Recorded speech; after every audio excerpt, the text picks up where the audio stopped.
Diablo 4 outrage coverage. Honestly, we're just going to look at Reddit because there's a lot of stuff going on over there. I've just been looking at it, and it's pretty crazy. Let me go ahead and stop this. Switch over here. So this is the Diablo 4 subreddit. Uh, there's just a lot of people. There's a lot of good memes going on too. But yeah, we'll just kind of break down. We'll go through this just a little bit. I don't want to spend way too much time on this, but yeah, let's just go on through it. Asmongold, accurate summary of the patch by Asmongold. I actually saw the longer version of this, or most of it, and it's a pretty good take. I think this is, you can see I saw just a little bit of this beginning part. It's a pretty good take, I think, or at least that's what the community is kind of feeling. We got a whole lot of changes. Let's talk about it. Number one, everything is worse. Number two, I guess you could say, yeah, that's true. Across the board, there's been a lot of nerfs to just damage output and damage resistance. A lot of classes I know they got nerfed in ways that you know, kind of not necessarily break what they did before, but you know, people were seeing like half to maybe 60% reduction in the amount of damage they're doing. So and then also people are a lot more squishy because of the damage reduction nerf. So yeah, everything across the board got worse. everything is harder. Number three, everything you were doing, now you have to work harder to do it again. Right. So for you know, season 1, we're gonna have to remake all new characters, and the leveling is going to be slower because you're more vulnerable and you do less damage. So it's just going to take a little bit longer to actually get through all the content. Number four, leveling slower. Number five, hell tides worse. Damage reduction reduced. Vulnerability gutted. Good decision, by the way. I agree with the vulnerability decision. I think it's smart. That makes sense in terms of like vulnerability was the sort of aspect to go for in terms of what sort of crowd control or debuff you throw on the target. It was just insanely powerful, and I think they nerfed that by like 40%. So whatever vulnerability damage you were doing should be reduced by 40%. We'll see how that actually plays out. I mean, it's obviously it's like you're going to be weaker because of that, but yeah, it's brought back in line. I think it was his point. It's brought back in line with the other sort of debuffs that we can do, like overpower, which isn't a debuff, but it's more of a move. Lucky hit. I mean, that's kind of already been a focus for a lot of builds, but I think vulnerability is was just you know, far and away the best thing to go for stat wise. All of the stats being basically like it was too much better. It was way better than everything else. It was like just bad. I don't think it was a good way to be designed. However, everything else is kind of sucks. Now, obviously, there have been like some really big problems in the game, like resistance is not working, people running out of storage space, necromancers not having a viable minion build. You know, I disagree. I think my minion build is really good. I mean, we're really squishy right now because we're under leveled, but I've definitely seen some minion builds, and we've covered it here on this channel a couple times of really good minion builds that are viable. They're slow, you know, so maybe from that perspective, they're just slower and therefore not really viable in some opinions. You can't just breeze through content, you know, you have to kind of take your time, you know, be a little bit more tactical, which is kind of its own game in itself. So it's kind of like you're playing a game within a game. So that's I find that fun. But yeah, I guess in terms of like an S tier or an A tier even sort of build, minions would not make that grade. Characters not being fun to play at the early game, rest assured, none of those things are fixed. That's right. None of that's fixed. So, let's go ahead and see what they did. Yep. So I think that kind of encapsulates the community's sort of feelings towards the latest patch. We'll just go and take some peeks at some other posts. It was a good month and a half, rest in pieces. So I prefer the Diablo 4 killer, Path of Exile, which, I mean, honestly, back in the day, Path of Exile, like, you know, in between Diablo 3 and then Diablo 4, in between sort of the Diablo 2 and then Diablo 3 sort of drought, I think Path of Exile was sort of the Diablo answer. So I get that, and then I said I prefer the real Diablo 4 killer, Baldur's Gate 3, and perfection. Blizzard just kills their own game. And I'm really excited about Baldur's Gate 3. That game looks amazing. I know the older ones were really good. So definitely looking forward to that game. And maybe we'll do some coverage of the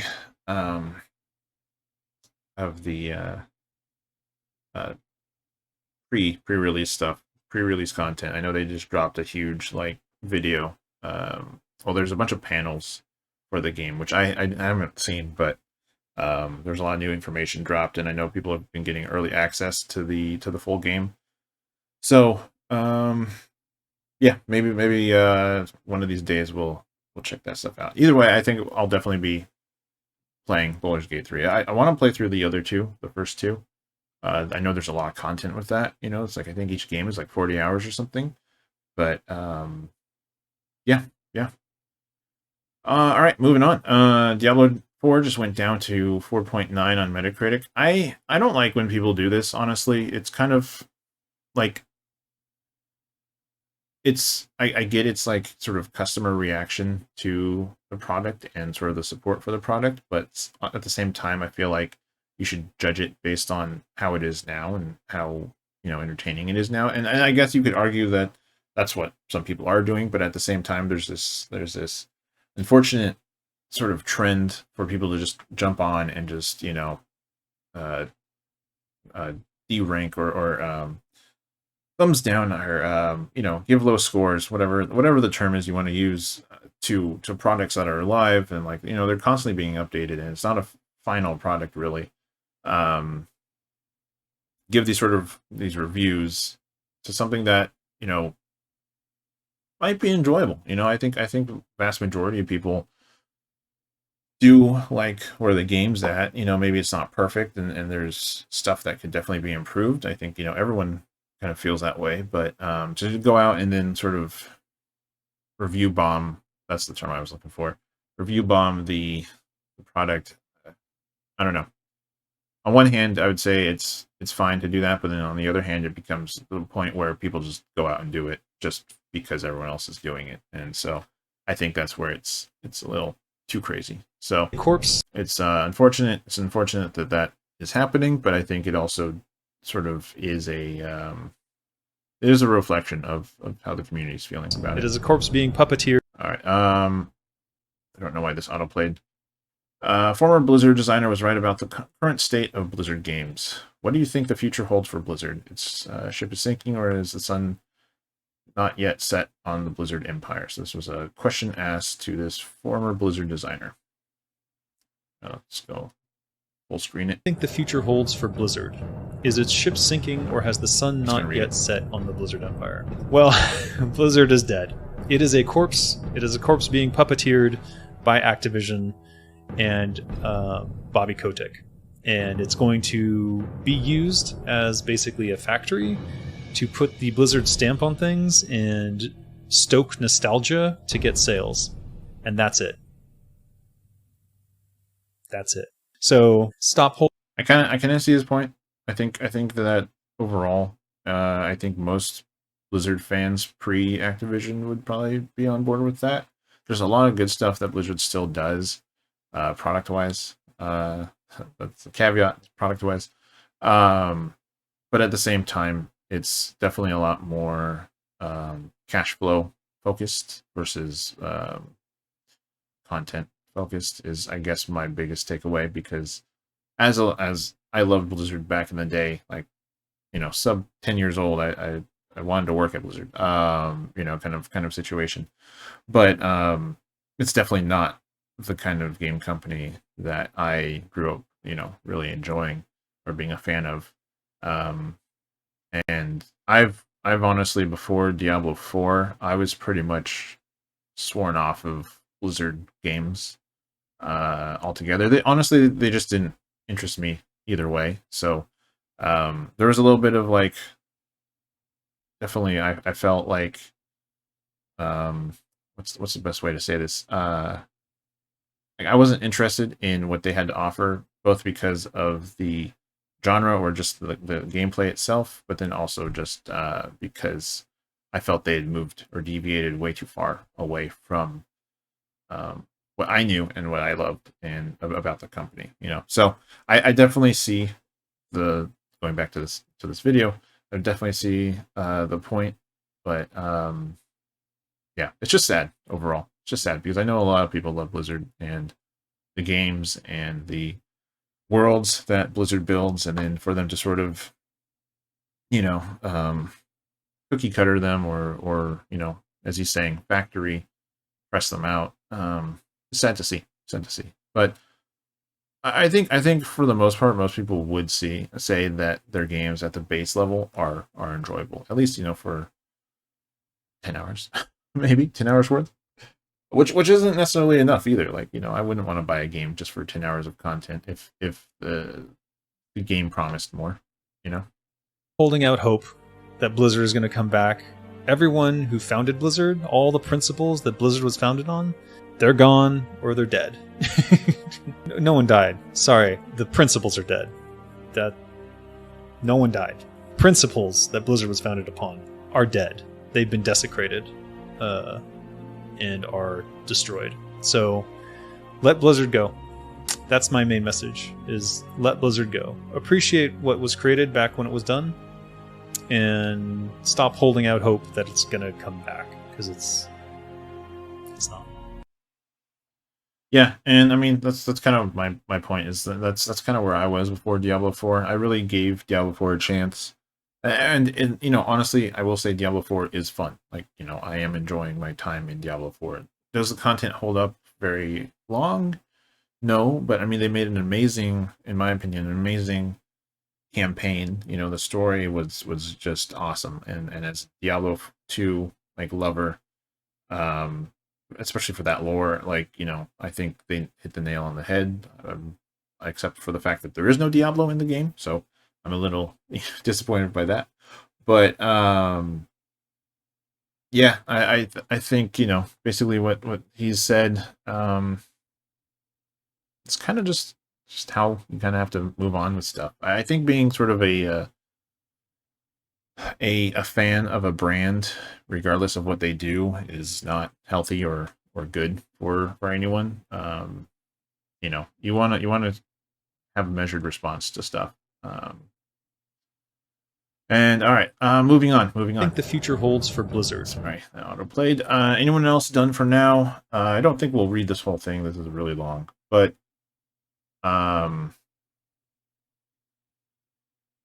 let's see.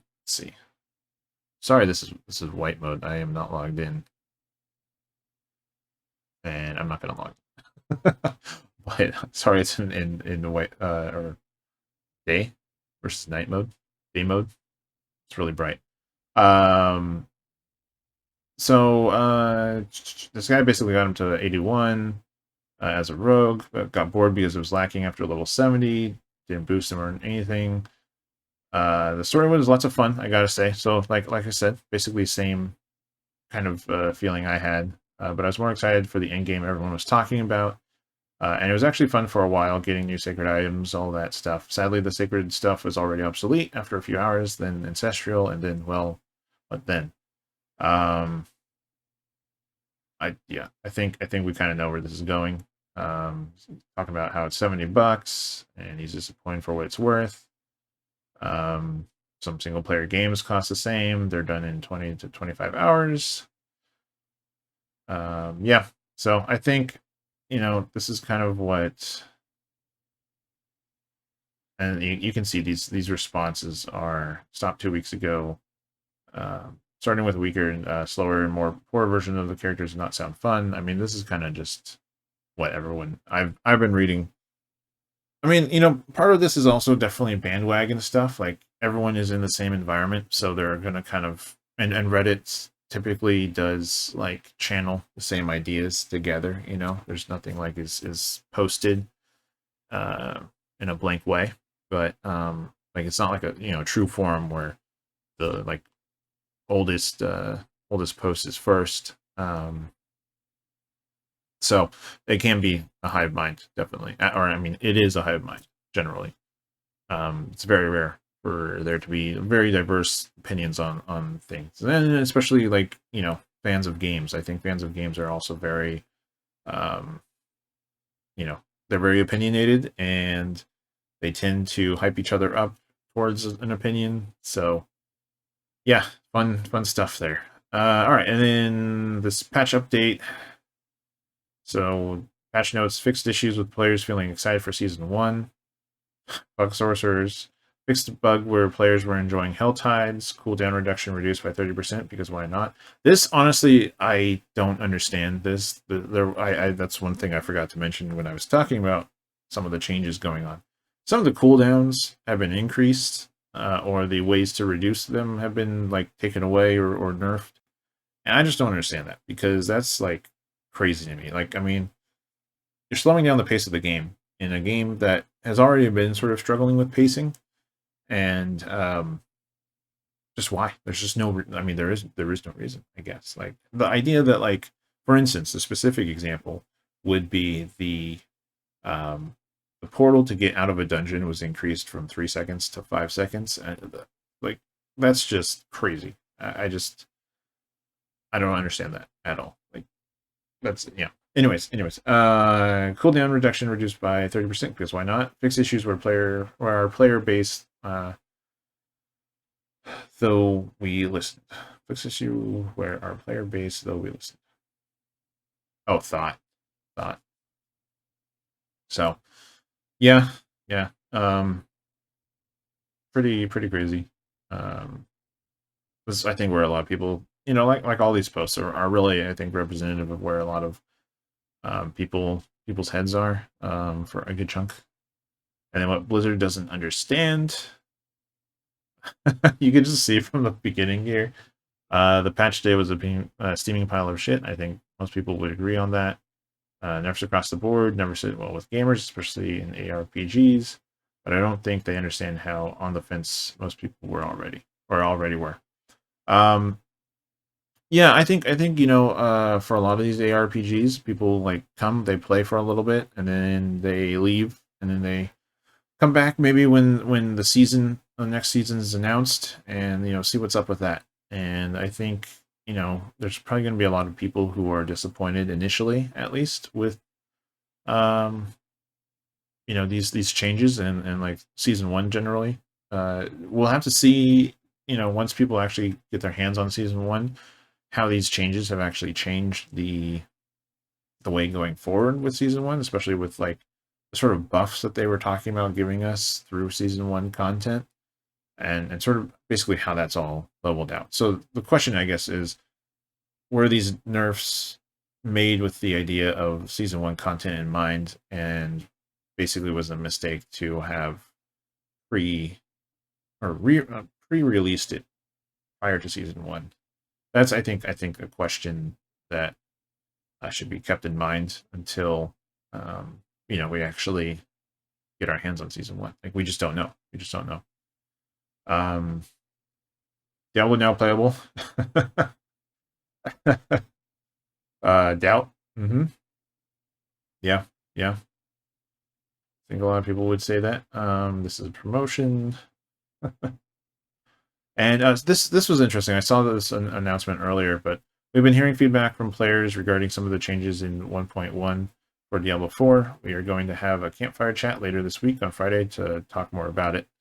We will have more details, timing in the next day. Thanks again for the feedback. So this is Adam Flesher. He's one of the designers, I believe, on the game. So it'll be really interesting to kind of see what this campfire chat goes into. And they don't have this time, so this must be definitely a reaction to the patch. Yeah. So it'll be very interesting to see that, and just try how they try and answer some of the arguments or the main complaints. All right, we're gonna wrap this up here quickly because I would like to get on to gaming, which I need to first get through Total War content. But anyways, all right, moving on.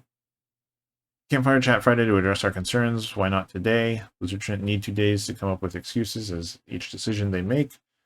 Let's look at this. When you make a game development decisions, you have to fully understand the decision you are making at the time you make it. If Blizzard truly has nothing to hide, this development team would be easing community concerns today. The only reason to delay it is to get PR involved so you don't crater your already tanking player accounts. Which means they know what they plan to tell us isn't news we want to hear. That's an interesting point, interesting take. I don't know how true that is. I mean, yes, it could be that they are involving PR, but at the same time, they could also be like listening to what the discussion is, which as this poster says, they should address stuff today so that people stop sort of hyping each other up on how bad stuff is. But at the same time, like I'm saying, like it could be that they're sincerely trying to figure out sort of the way forward from people's concerns, and maybe these are all things that they hadn't considered before, which isn't a good look. Either way. I mean, there's a lot of stuff that either way is not good. But all right, here's the reality, folks. This is the new Blizzard. This is who we have seen time and time again. They totally ignore us, see their numbers drop, listen to us for a while, then ignore us again. It's a gigantic cycle of them focusing on the wrong things. Okay, that's an interesting idea. I think if we all collectively install our games, it will see they will see those numbers start to add up. Right now, they are probably attributing the past 12 or so hours of player count drops to the season about to start. People taking a break so they can binge. Sure, that is probably some of it, but many of us haven't logged in because we are pretty pissed off. Yeah, I don't think this is really going to change anything. Honestly, I don't think so, because I mean, easier could just reinstall it at any time, and maybe people are just making room for other games. Hard drives are pretty tested these days with how big games are, so I don't think that's a good take. All right, uninstalling the game from Battle.net will register on their end. Sure, okay. Demonstrates that you do not intend to play the game anytime soon. Fine. It registers a hard metric in their tracking. You can always reinstall the game, but this is a better means to send a signal that we are unhappy before launch day tomorrow. I don't think this is. I really don't think this is going to be in any way an impact on what they're doing. I mean, they have a whole timeline set up for how the seasons are going to go and what they need to fix or change. In those seasons, yes, they listen to real time like numbers and stuff like that, but at the same time, there's a design direction already in place clearly. So the idea of them just like backing off because a bunch of people uninstall, I don't think is really going to change. A lot of the direction stuff is already headed in.